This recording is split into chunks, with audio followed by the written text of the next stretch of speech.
I was thinking about Catherine's beautiful talk on Monday, and the protagonist from Eat, Pray, Love, and how she in her dream was trying to stop the wave, stop the wave.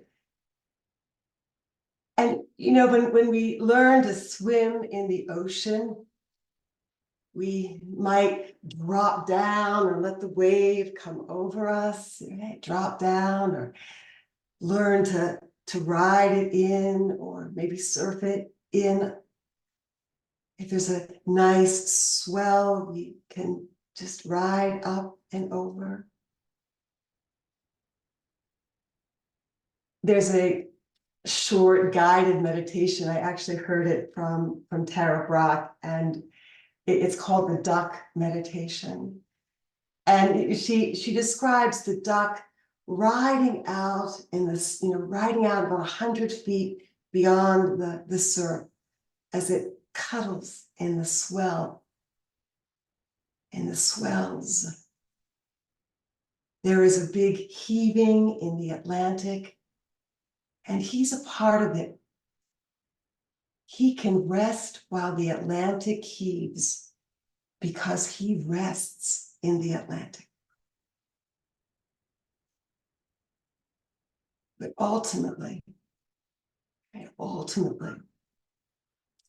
the tide will have its way. We can learn to work with the tides, but they'll never wait for us.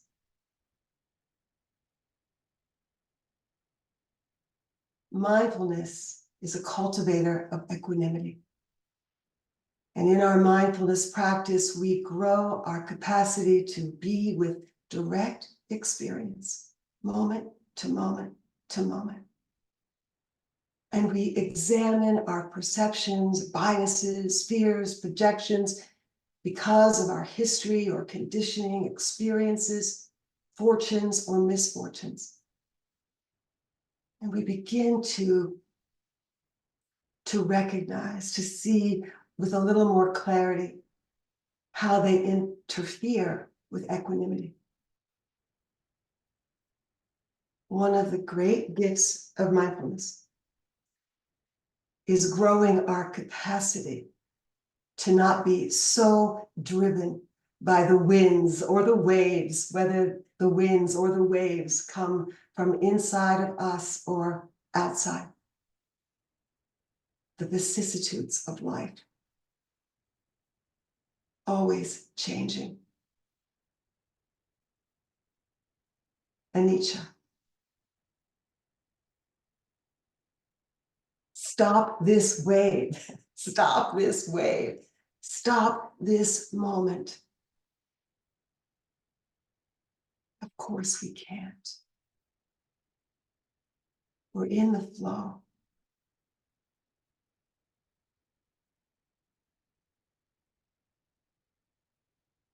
Equanimity is seen as the crown jewel of practice. Equanimity means balance. And it's the balance that is born of wisdom. And as we have been saying throughout this year, this whole year in our practice and training and cultivating of the Paramis, one of the ways we grow them is by noticing their absence. Notice how we get caught up, entangled in a twizzle. Susan likes to say, caught in a twizzle, I'm caught in a twizzle. We can feel equanimity, feel into equanimity by studying the ways that we get caught. And then we get kindly curious about how we meet this entanglement, how we might unbind and unwind a little more from it. We name it, we see it, feel it.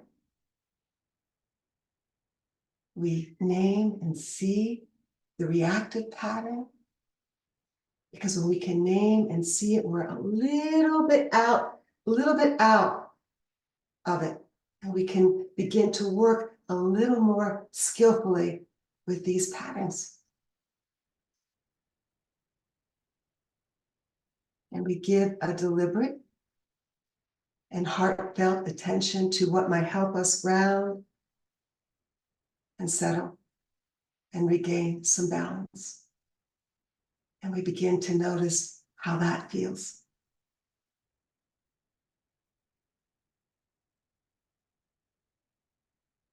I was a witness to a difficult conversation between two people who seemingly had diametrically opposed views.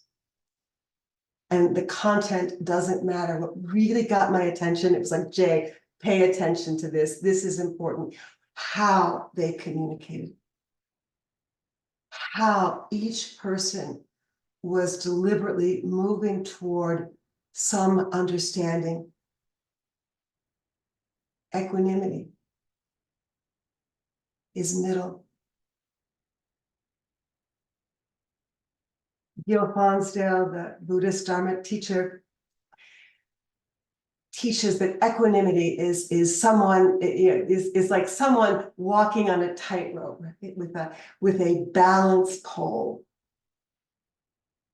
feeling the constant sway, like back into balance. Whoa, out of balance, back in, out, back in, like way out, way out, oh, back in, again. There's a dance in this. Oh, it can be so subtle or very, very unsubtle. The metaphor for the balance pole is our practice. Our practice helps us maintain balance. Our practice helps us to recognize when we are wobbling. And our practice helps us to come back into a little more steadiness.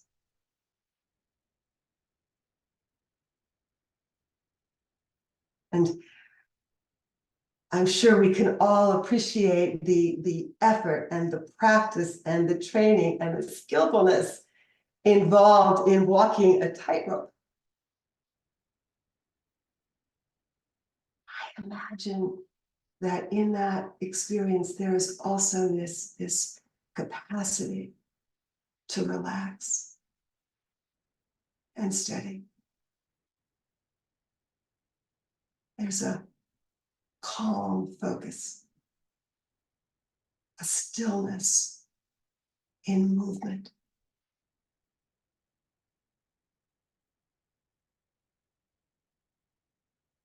I watched and listened to two people. Both were in tremendous distress, and both were resolved to speak what was difficult in a meaningful and skillful way. And both people resolved to listen without interrupting. And I thought, wow, I am an audience to Sila. I am an audience to right speech, right effort, and listening.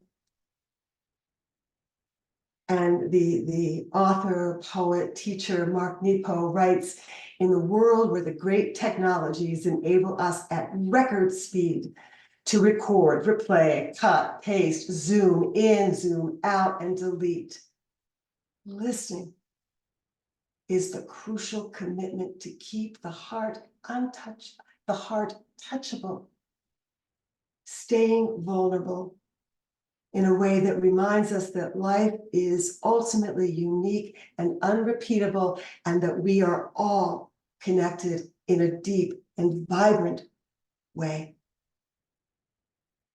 And as I think about this conversation, both articulated their views with clarity and nuance and history. They were skilled, both were impassioned and heartfelt. It was a conversation without raised accusations or accusatory voices. Both were at times moved to tears. Equanimity isn't disimpassioned, and it isn't indifferent. It is engaged and very alive. It wasn't a neutral conversation. It was deliberate. It was deliberate in its intention to find the middle ground, some understanding. And I don't know what each of them were feeling, but I think about the restraint and the effort to stay in balance, and how easy it would have been to let their emotions just get the better of them, and then the conversation is over. There was no resolution other than the determination to continue conversations. Because we can so easily look for resolutions before we really even understand. And I imagined myself in each of their roles.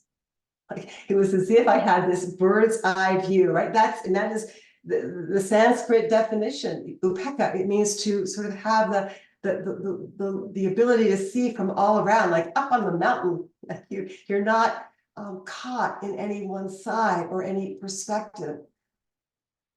And for me, the observer, this equanimity was easy. They were doing the hard work.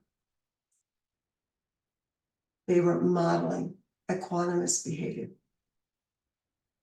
And as I listened, I witnessed generosity, all the Paramis, generosity, sila, restraint, effort, patience, wisdom, and resolve, and loving kindness.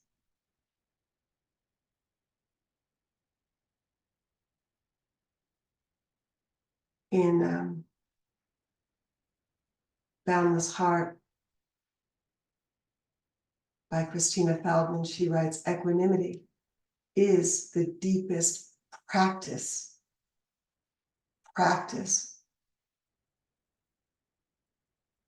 of boundless freedom. And it's possible for each of us. And the Buddha taught, this is in quotes, if I did not think this path and its fruition in liberation was possible for you, I would not ask it of you. Because I know this path of immeasurable freedom is possible for you, therefore I ask it of you. I take comfort in that.